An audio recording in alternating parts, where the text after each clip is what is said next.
चतुष्षष्टितमः सर्गः 64वां सर्ग। श्रीराम और लक्ष्मण के द्वारा सीता की खोज, श्रीराम का शोकोद्गार। मृगों द्वारा संकेत पाकर दोनों भाइयों का दक्षिण दिशा की ओर जाना। पर्वत पर क्रोध, सीता के बिखरे हुए फूल, आभूषणों के कण और युद्ध के चिन्ह देखकर श्रीराम का देवता आदि सहित समस्त त्रिलोकी पर रोष प्रकट करना। तदनंतर दीन हुए श्री रामचंद्र जी ने दीन वाणी में लक्ष्मण से कहा, लक्ष्मण, तुम शीघ्र ही गोदावरी नदी के तट पर जाकर पता लगाओ। सीता कमल लाने के लिए तो नहीं चली गईं। 1:2। श्रीराम की ऐसी आज्ञा पाकर लक्ष्मण शीघ्र गति से पुनः रमणीय गोदावरी नदी के तट पर गए। 2:1/2। अनेक तीर्थों घाटों से युक्त गोदावरी के तट पर खोजकर लक्ष्मण पुनः लौट आए और श्रीराम से बोले, भैया, मैं गोदावरी के घाटों पर सीता को नहीं देख पाता हूँ। जोर जोर से पुकारने पर भी वे मेरी बात नहीं सुनती हैं। 3:1/2। श्रीराम, क्लेशों का नाश करने वाली विदेह राजकुमारी न जाने किस देश में चली गई।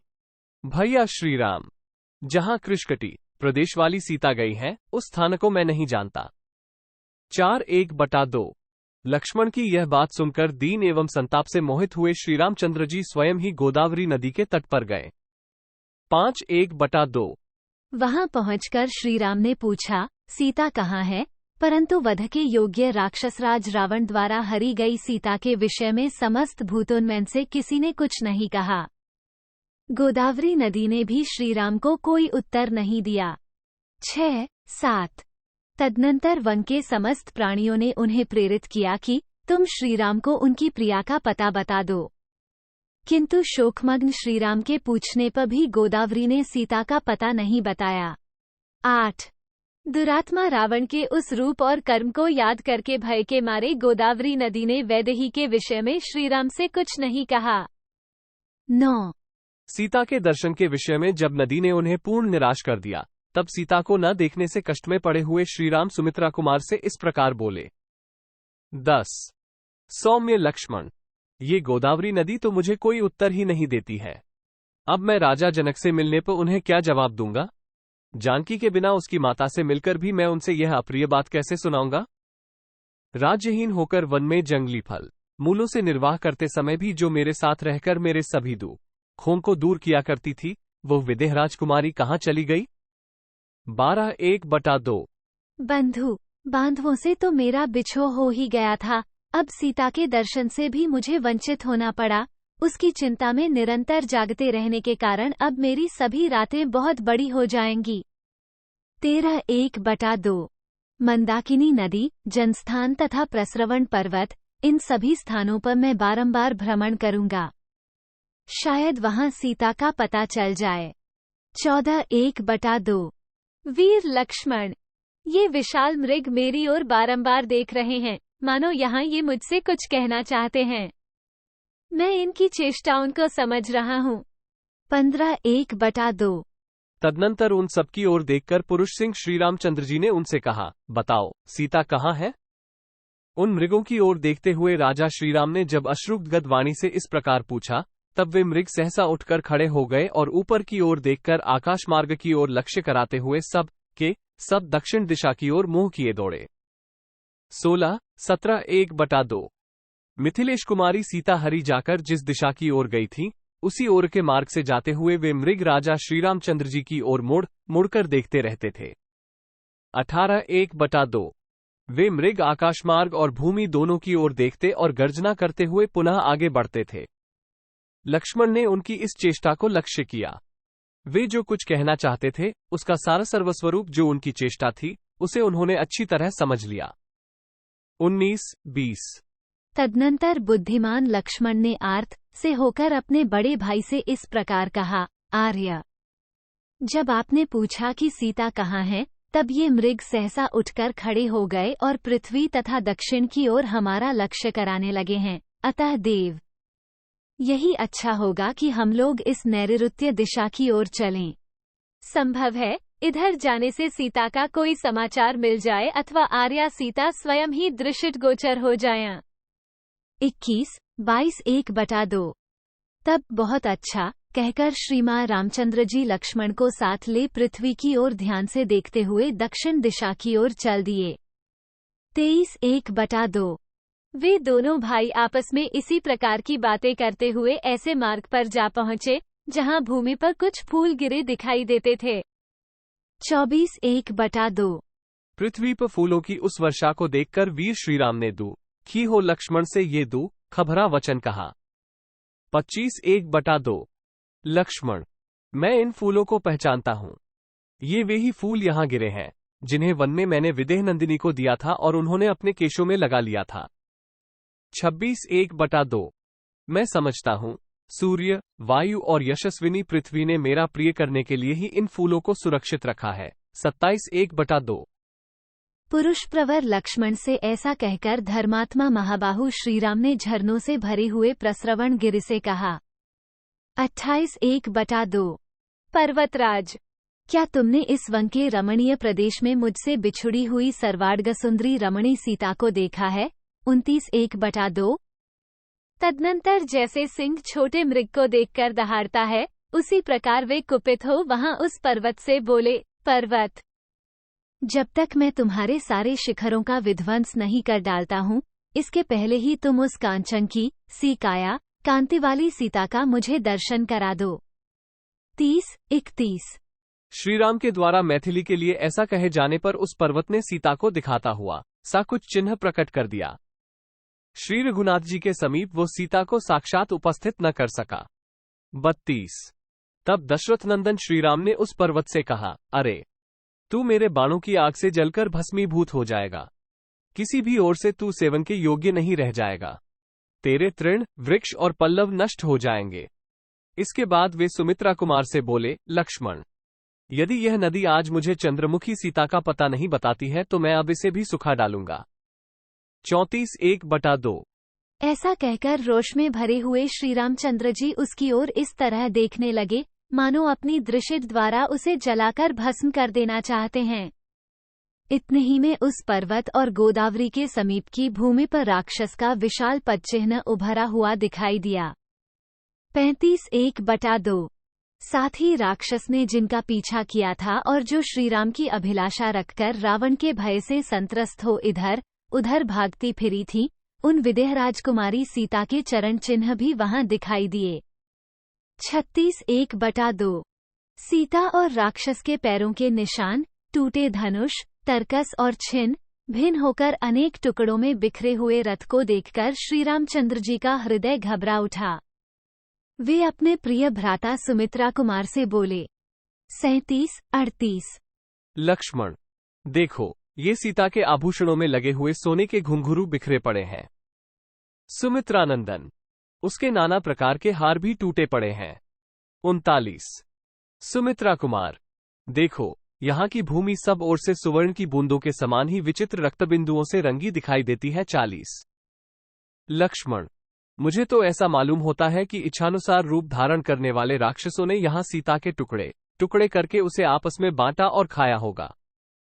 सुमित्रानंदन, सीता के लिए परस्पर विवाद करने वाले दो राक्षसों में यहाँ घोर युद्ध भी हुआ है। 42 सौम्य, तभी तो यहाँ यह मोती और मणियों से जटित एवं विभूषित किसी का अत्यंत सुंदर और विशाल धनुष खंडित होकर पृथ्वी पर पड़ा है। ये किसका धनुष हो सकता है? 43 वत्स, पता नहीं ये राक्षसों का है या देवता का। ये प्रातः काल के सूर्य की भांति प्रकाशित हो रहा है तथा इसमें वैदूर्यमणि, नीलम के टुकड़े जड़े हुए हैं। 44 सौम्य, उधर पृथ्वी पर टूटा हुआ एक सोने का कवच पड़ा है, न जाने वो किसका है। दिव्य मालाओं से सुशोभित यह 100 कमानियों वाला छत्र किसका है? इसका डंडा टूट गया है और यह धरती पर गिरा दिया गया है। 45:1/2 इधर ये पिशाचों के समान मुख वाले भयंकर रूपधारी गधे मरे पड़े हैं। इनका शरीर बहुत ही विशाल रहा है। इन सब की छाती में सोने के कवच बंधे हैं। ये युद्ध में मारे गए जान पड़ते हैं। पता नहीं ये किसके थे, तथा संग्राम में काम देने वाला ये किसका रथ पड़ा है। इसे किसी ने उल्टा गिराकर तोड़ डाला है। सम्रांगण में स्वामी को सूचित करने वाली ध्वजा भी इसमें लगी थी। ये तेजस्वी रथ प्रज्वलित अग्नि के समान दमक रहा है। 47:1/2 ये भयंकर बाण जो यहाँ टुकड़े टुकड़े होकर बिखरे पड़े हैं, किसके हैं? इनकी लंबाई और मोटाई रथ के धुरी के समान प्रतीत होती है। इनके फल भाग टूट गए हैं तथा ये सुवर्ण से विभूषित हैं। 48:1/2। लक्ष्मण, उधर देखो, ये बाणों से भरे हुए 2 तरकस पड़े हैं जो नष्ट कर दिए गए हैं। ये किसका सारथी मरा पड़ा है जिसके हाथ में चाबुक और लगाम अभी तक मौजूद हैं? 49:1/2। सौम्य, यह अवश्य ही किसी राक्षस का पदचिह्न दिखाई देता है। इन अत्यंत क्रूर हृदय वाले कामरूपी राक्षसों के साथ मेरा वैर सौगुना बढ़ गया है। देखो, यह वैर उनके प्राण लेकर ही शांत होगा। 50:51। अवश्य ही तपस्विनी विदेहराज कुमारी हर ली गई, मृत्यु को प्राप्त हो गई अथवा राक्षसों ने उसे खा लिया।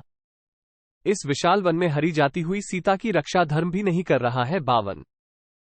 सौम्य लक्ष्मण, जब विदेह नंदिनी राक्षसों का ग्रास बन गई अथवा उनके द्वारा हर ली गई और कोई सहायक नहीं हुआ, तब इस विश्व में कौन ऐसे पुरुष हैं जो मेरा प्रिय करने में समर्थ हों? 53। लक्ष्मण, जो समस्त लोकों की सृष्टि, पालन और संहार करने वाले त्रिपुर, विजय आदि शौर्य से संपन्न महेश्वर हैं, वे भी जब अपने करुणामय स्वभाव के कारण चुप बैठे रहते हैं, तब सारे प्राणी उनके ऐश्वर्य को न जानने से उनका तिरस्कार करने लग जाते हैं। 54। मैं लोकहित में तत्पर, युक्तचित्त, जितेंद्रिय तथा जीवों पर करुणा करने वाला हूँ, इसीलिए ये इंद्र आदि देवेश्वर निश्चय ही मुझे निर्बल मान रहे हैं, तभी तो इन्होंने सीता की रक्षा नहीं की है। 55। लक्ष्मण, देखो तो सही, ये दयालुता आदि गुण मेरे पास आकर दोष बन गया, तभी तो मुझे निर्बल मानकर मेरी स्त्री का अपहरण किया गया है। अतः अब मुझे पुरुषार्थ ही प्रकट करना होगा। जैसे प्रलय काल में उदित हुआ महान सूर्य चंद्रमा की ज्योत्सना चांदनी का संहार करके प्रचंड तेज से प्रकाशित हो उठता है, उसी प्रकार अब मेरा तेज आज ही समस्त प्राणियों तथा राक्षसों का अंत करने के लिए मेरे उन कोमल स्वभाव आदि गुणों को समेटकर प्रचंड रूप में प्रकाशित होगा, ये भी तुम देखो। 56:57। लक्ष्मण, अब न तो यक्ष, न गंधर्व, न पिशाच, न राक्षस, न किन्न और न मनुष्य ही चैन से रहने पाएंगे। 58। सुमित्रानंदन, देखना, थोड़ी ही देर में आकाश को मैं अपने चलाए हुए बाणों से भर दूंगा और 3 लोकों में विचरने वाले प्राणियों को हिलने डुलने भी न दूंगा। 59। ग्रहों की गति रुक जाएगी, चंद्रमा छिप जाएगा, अग्नि, मरुद्गण तथा सूर्य का तेज नष्ट हो जाएगा, सब कुछ अंधकार से आच्छन्न हो जाएगा, पर्वतों के शिखर मथ डाले जाएंगे, सारे जलाशय, नदी, सरोवर आदि सूख जाएंगे, वृक्ष, लता और गुल्म नष्ट हो जाएंगे और समुद्रों का भी नाश कर दिया जाएगा। इस तरह मैं सारी त्रिलोकी में ही काल की विनाशलीला आरंभ कर दूंगा। सुमित्रानंदन, यदि देवेश्वरगण इसी मुहूर्त में मुझे सीता देवी को सकुशल नहीं लौटा देंगे तो वे मेरा पराक्रम देखेंगे।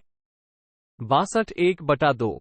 लक्ष्मण, मेरे धनुष की प्रत्यंचा से छूटे हुए बाण समूहों द्वारा आकाश के ठसाठस भर जाने के कारण उसमें कोई प्राणी उड़ नहीं सकेंगे। 63:1/2।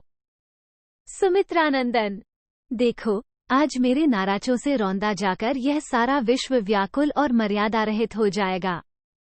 यहाँ के मृग और पक्षी आदि प्राणी नष्ट एवं उद्भरांत हो जाएंगे। 64:1/2। धनुष को कान तक खींचकर छोड़े गए मेरे बाणों को रोकना जीव विश्व के लिए बहुत कठिन होगा। मैं सीता के लिए उन बाणों द्वारा इस विश्व के समस्त पिशाचों और राक्षसों का संहार कर डालूंगा। 65:1/2। रोष और अमर्षपूर्वक छोड़े गए मेरे फलरहित दूरगामी बाणों का बल आज देवता लोग देखेंगे। 66:1/2। मेरे क्रोध से त्रिलोकी का विनाश हो जाने पर न देवता रह जाएंगे, न दैत्य, न पिशाच रहने पाएंगे, न राक्षस। 67:1/2। देवताओं, दानवों, यक्षों और राक्षसों के जो लोक हैं, वे मेरे बाण समूहों से टुकड़े टुकड़े होकर बारंबार नीचे गिरेंगे। 68:1/2। सुमित्रानंदन, यदि देवेश्वरगण मेरी हरी या मरी हुई सीता को लाकर मुझे नहीं देंगे तो आज मैं अपने साइकॉन की मार से इन तीनों लोकों को मर्यादा से भ्रष्ट कर दूंगा। 69:1/2। यदि वे मेरी प्रिया विदेह राजकुमारी को मुझे उसी रूप में वापस नहीं लौटाएंगे तो मैं चराचर प्राणियों सहित समस्त त्रिलोकी का नाश कर डालूंगा। जब तक सीता का दर्शन न होगा तब तक मैं अपने सहायकों से समस्त संसार को संतप्त करता रहूंगा।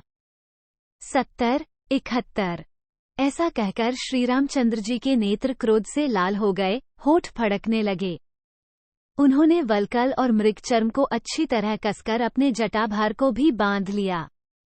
72 उस समय क्रोध में भरकर उस तरह संहार के लिए उद्यत हुए भगवान श्रीराम का शरीर पूर्वकाल में त्रिपुर का संहार करने वाले रुद्र के समान प्रतीत होता था। 73 उस समय लक्ष्मण के हाथ से धनुष लेकर श्रीरामचंद्र जी ने उसे दृढ़तापूर्वक पकड़ लिया और एक विषधर सर्प के समान भयंकर और प्रज्वलित बाण लेकर उसे उस धनुष पर रखा। तत्पश्चात शत्रुनगरी पर विजय पाने वाले श्रीराम प्रलयाग्नि के समान कुपित हो इस प्रकार बोले। 74-75 लक्ष्मण, जैसे बुढ़ापा, जैसे मृत्यु, जैसे काल और जैसे विधाता सदा समस्त प्राणियों पर प्रहार करते हैं किंतु उन्हें कोई रोक नहीं पाता है, उसी प्रकार निस्संदेह क्रोध में भर जाने पर मेरा भी कोई निवारण नहीं कर सकता। 76 यदि देवता आदि आज पहले की ही भांति मनोहर दांतों वाली अनिद्य सुंदरी मिथिलेश कुमारी सीता को मुझे लौटा नहीं देंगे तो मैं देवता, गंधर्व, मनुष्य, नाग और पर्वतों सहित सारे संसार को उलट दूंगा। 77 इत्यार्षे श्रीमद् रामायणे वाल्मीकिये आदिकाव्येरण्यकाण्डे चतुष्षष्टितमः सर्गः। इस प्रकार श्री वाल्मीकि निर्मित आर्ष रामायण आदिकाव्य के अरण्यकांड में 64वां सर्ग पूरा हुआ। 64